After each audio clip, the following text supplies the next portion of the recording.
Oui, je voudrais savoir si les pratiques discriminatoires de certains maires de communes de la périphérie de Bruxelles sont jugées préoccupantes par la Commission européenne. Est-ce qu'elles tombent sous le coup d'infractions ou de violations des règles de l'Union européenne, notamment le principe de la liberté d'installation, le principe de la non-discrimination en fonction des langues, parce que ce sont des mesures qui visent à renforcer le caractère flamand.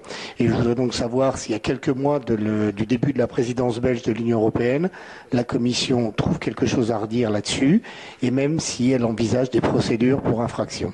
Alors c'est un sujet qui coupe quand même à travers différentes compétences, etc.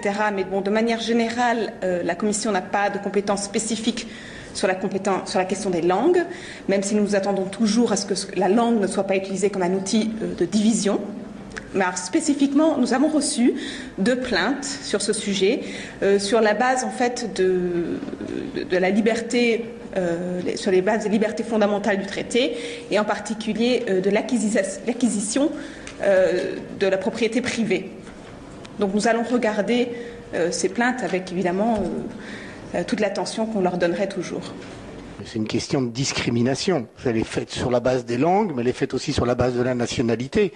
C'est quand même assez hallucinant de penser qu'à quelques kilomètres du siège de la Commission européenne, un Français, un Espagnol ou un Américain ne peut pas acheter un bien dans cette commune, dans un nouveau programme immobilier, parce qu'il sera réservé en priorité aux Flamands. C'est carrément, ça tombe sous le coup de votre boulot de gardien des traités. Comme je te dis, on a reçu 2 plaintes et on les regarde de manière très détaillée et on reviendra vers vous dès qu'on a analysé le contenu de ces plaintes sur la base des libertés fondamentales du traité. Tu peux préciser d'où proviennent ces plaintes, s'il s'agit de personnes qui ont été flouées ou si c'est plutôt des plaintes de caractère plus général? Je n'ai pas le détail de ces plaintes, donc je reviendrai vers toi parce que je ne sais pas exactement par qui elles ont été déposées, mais je sais que nous avons reçu 2 plaintes, il me semble, d'individus spécifiques, mais je reviens vers toi pour être spécifique. Oui, alors est-ce qu'il serait possible d'avoir peut-être un petit mail tout à l'heure pour nous dire d'où proviennent ces plaintes, parce que c'est intéressant. Oui, tu as tout à fait raison. On a reçu différentes plaintes dans les dernières années, y compris en 2008 déjà. Donc je vous ferai un petit récapitulatif pour ceux qui sont intéressés du détail des plaintes reçues. Dans la même veine, est-ce qu'on pourrait avoir exactement quelle est la procédure à suivre pour le traitement de ces plaintes et quel est l'aboutissement possible? Bien sûr, elles sont traitées comme toutes les plaintes que la Commission reçoit. Hein. Donc on a un système d'infraction qui est clair, donc elles seront traitées dans ce sens-là. Mais je peux évidemment récapituler le système et les procédures quand on reçoit les plaintes d'individus ou d'autorités compétentes. Yeah, I mean, we have actually heard a lot about these complaints over the years, whether it's this latest case of discrimination in terms of property, or whether it's access to social housing, or whether it's access to childcare. Has the Commission ever acted on any of these complaints that you've had over the years about discrimination from Flemish local authorities? Has the Commission actually ever done anything about it?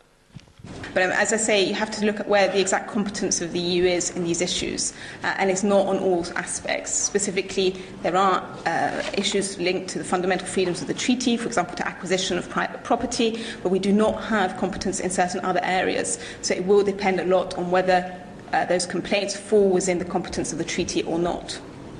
Chantal, juste pour vérifier, tu es bien Chantal, tu es pas quelqu'un d'autre aujourd'hui?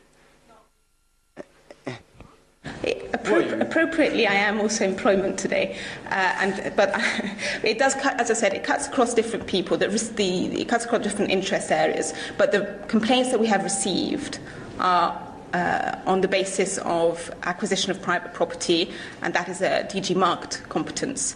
Then there are wider issues about discrimination. The Commission seems exceptionally unexcited about this case, but I'm thinking if something like this were to happen, say with a Roma in a country in Eastern Europe, there would be more of a fuss. Why is the Commission not taking this up more vigorously? We are taking it very seriously, and we will act on all the complaints that we receive, as we always do. And we won't, we're not skipping this one in any particular way. We're looking at it seriously. There has already been contacts in the past. I will lay that all out for you in the different stages. So we're taking it as seriously as we would take any complaint received by an individual.